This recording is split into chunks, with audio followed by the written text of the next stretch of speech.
Hi, welcome to Quarantine Kisses. Tonight is the seventh story in our reading series. This story is entitled Gregory. It was early in a frigid February, and there was nothing to look forward to but ice, snow, freezing temperatures, and a lonely Valentine's Day. So when our friend Silas invited us to his Queen's apartment, Bo, Heath, and I jumped on the E-train ASAP. We spent the night drinking, eating, snorting coke, then drinking, snorting, and drinking some more. We, the new old faces of coke, cut lines with a blade and rolled a bill to snort the white powder up our deviated septums and wintry nasal passages. The 60s, 70s, and 80s had never ended for us, even though we were 60, pushing 70, and hoping to make it to 80. 3 gay gents and me, a straight lady who'd been living like a nun for the past 5 years, were pumped from our night of wintry sports. "Come on, let's go to the music box," said Bo. "We won't stay long. We'll just see what it's like tonight." "Okay, but I don't want to be there till 3 a.m., I said. We'd already had one fiasco at this sleazy gay tranny club, where Bo had practically eaten the face off of the stranger he was making out with. Heath had been rejected by the same guy, and I had taken the phone number of a ghoul from another planet who was wearing bright green underpants. I did not want a repeat performance and was determined to split right away if things started going awry. We entered the club, jaws dropped by the sight of the tighty-whitey combat boot-clad dancers gyrating on top of the bar, showing their ass cracks and rubbing their penises. "Hi, babies. Welcome. Want something to drink?" asked the host. Not yet, thanks," said Heath.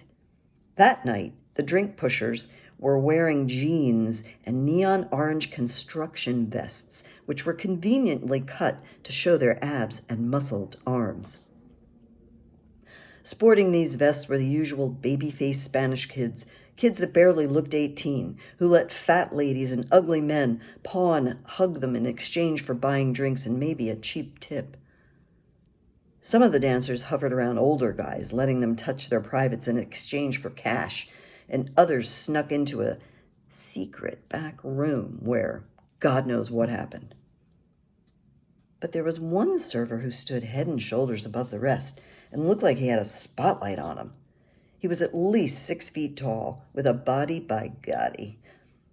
His rock-hard abs and six-pack and gorgeous pecs peeking through his vest as he moved through the crowd. He had jet black hair, hazel eyes, and handsomely muscled shoulders and arms. In short, he was perfection, and he did not seem to fit into that place of thickly built gym rats. "I want that one," said Heath, nodding in his direction. We all did, and when he approached to sell us drinks, we bought around, and Heath handed him a $20 tip. I was hypnotized by the way his muscles lightly flexed as he passed our drinks around. Silas started talking to him, but he spoke only Spanish, which, conveniently, Silas was fluent in. "He says he's straight. He just works here because he needs a job," yelled Silas above the ear-blistering Latin techno music. My heart fluttered at the idea that I could rub up on this guy, if only I had the balls to do so to speak. "He says he doesn't mind when guys touch him in his chest, but when they touch him down here, he doesn't like it. He asked if you're a lesbiana. I told him no, she's straight." "What? He asked about me? This is crazy. I mean, I'm high as hell. It's been a long work week. I'm inside a freaky gay sex joint on dirty Roosevelt Avenue, and the Adonis working there is interested in me instead of the guys? This couldn't be real." "He's got a wife and daughter back in Venezuela," yelled Silas. "Listen, should we ask him how much it would cost for him to dance for us?" Silas screamed above the music.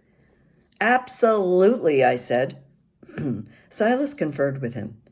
He reached his beautiful arm toward me and placed his hand on mine, his hazels locking on my hazels. My stomach whirled as my vagina twinged. He was dangerously attractive. He doesn't dance here, only serves drinks, said Silas, making a sad face. Adonis smiled and left us, off to sell his alcoholic wares and to let other people pet and paw him. We were staring at the action around us. Who was getting their dick rubbed, who was taking it out of his pants and waving it around, when I turned back to the crowd for a visual breather. I turned my back to the crowd. The next thing I knew, some dude in underpants and a baseball cap was humping me vigorously from behind, holding onto the table and saying, "Your legs are so strong, Mommy, so strong," as he pumped away. I started laughing out of shame and embarrassment. If my parents could only see me now, how proud they would be of their senior citizen daughter. "Did one of you guys pay him to do that?" I said. They shook their heads and no, turned their palms upright and shrugged their shoulders. I was getting more action than they were. What the heck kind of a gay bar was this? Then Adonis appeared, asking if we wanted another round. Of course we did. "What's your name?" Silas asked Adonis. "His name is Gregory," yelled Silas, shaking his head in amazement. We were in the Latino capital of New York City, and I was expecting his name to be Juan, Jose, Hector, Jesus, Angel, not freaking Gregory. For reasons unknown, that made him even more interesting. "He wants to talk to you," said Silas. "Hola," I said, breaking out my slightly above pigeon-level Spanish. "Hi, my name is Gregory," he said in a heavy accent. "Mi nombre es Susan," I lied. "Mucho gusto," I smiled, thinking this was one crazy evening. "Susan," he repeated, smiling and putting his arm around my waist. His touch didn't feel sleazy, but was knowing and warm. "I call you?" he asked, raising his pretty eyebrows in question. I hesitated. Barely. I'd had zero action for the past 5 years, so what the heck? "Here's my number. Call it now." I never expected him to call me, and if he did, I never expected myself to answer. This was a one-night fantasy only, and it was quickly wrapping up. Bo had said he was ready to make it back to the city, and Heath and I were going with. "You ready?" said Bo. "Yes," I said. Heath nodded in agreement. Silas had just a few blocks to go, but was ready to leave soon. Planet Sexo, too. We started gathering our coats, and as I picked up mine, Gregory took it out of my hands and helped me on with it. What is this gentleman doing in this hell? I thought. I must save him. "I call you," he said as I headed out the door. "Don't forget me." As if that was even possible. "You're the only straight man who's treated me like I've had a vagina in years." "You bitch," laughed Teeth once we squeezed our way outside. "Really," said Bo. "You should call that one. He was hot." Silas concurred. "He's straight, too, with a wife and a kid." He was shaking his head at "this is unfair" manner. "That guy will never call," I said. "Let's go get a cab." This is part 1 of a possibly 3-part reading.